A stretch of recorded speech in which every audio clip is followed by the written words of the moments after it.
اس آیت میں اللہ تعالیٰ نے ان لوگوں کو جو حق بات سننے سے بہرے اور حق بات کہنے سے گونگے ہیں بدترین جانوروں سے تشبیہ دی ہے اور فرمایا ہے کہ وہ عقل والے نہیں.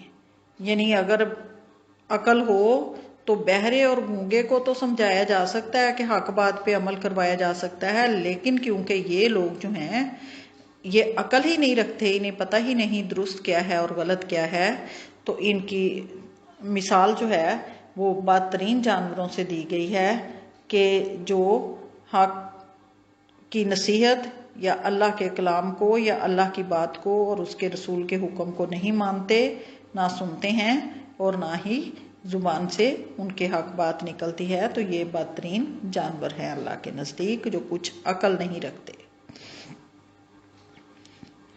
جیم پارٹ. وَاعْلَمُوا أَنَّ اللَّهَ يَحُولُ بَيْنَ الْمَرْءِ وَقَلْبِهِ. ترجمہ لکھیے، اور جان رکھو کہ اللہ آدمی اور اس کے دل کے درمیان حائل ہوتا ہے. مفہوم لکھیں گے، ہیڈنگ آئے گی مفہوم کی، نیچے والی لائن پہ لکھیں. اس آیت میں یہ واضح طور پہ فرما دیا گیا ہے، انسانوں سے کہا کہ اس بات کو آپ ان کے ذہن میں رہنا چاہیے کہ اللہ تعالیٰ ان کے دلوں کے بیدوں کو، ان کے دلوں کی باتوں کو جانتا ہے.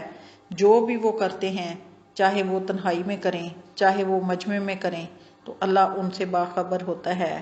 اور آدمی اور اس کے دل کے درمیان حائل ہونے سے مراد یہ بھی لی جاتی ہے کہ اگر اللہ تعالیٰ جو ہے کسی شخص کو بھلائی کی طرف مائل دیکھتا ہے یا اس میں مادہ دیکھتا ہے تو وہ اس کے دل میں جو ہے وہ حائل ہو کے اس کو اس کی طرف بھلائی کی طرف موڑ دیتا ہے. اور اگر وہ کفر کی روش پہ اس کو دیکھتا ہے تو وہ کفر کی طرف جو ہے وہ مائل کر دیتا ہے اس کے دل کو.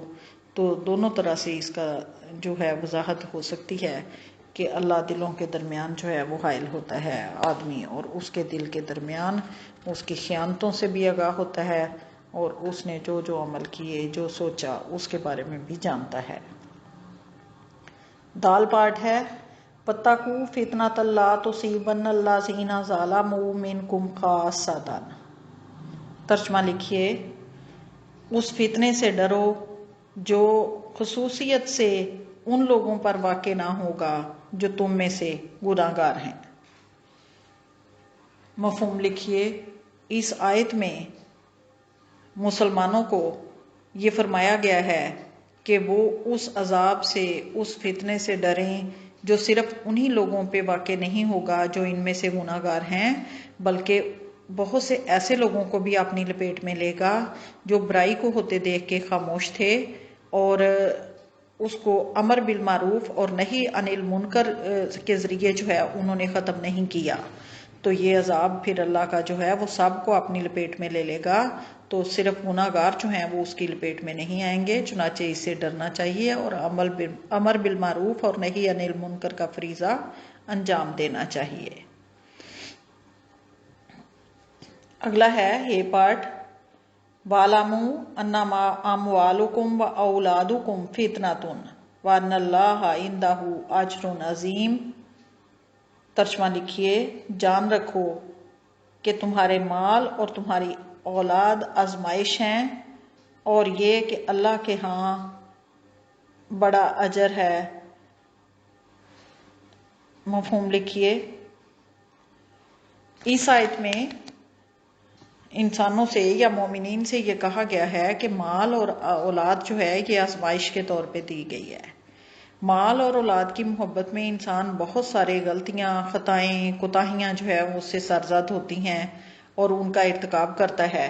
تو اللہ تعالیٰ نے یہ واضح فرمایا کہ یہ آزمائش ہیں اور ساتھ ہی یہ فرما دیا کہ اگر اس آزمائش میں پورا اترے تو اللہ کے پاس نیکیوں کا جو ہے وہ بڑا اجر ہے.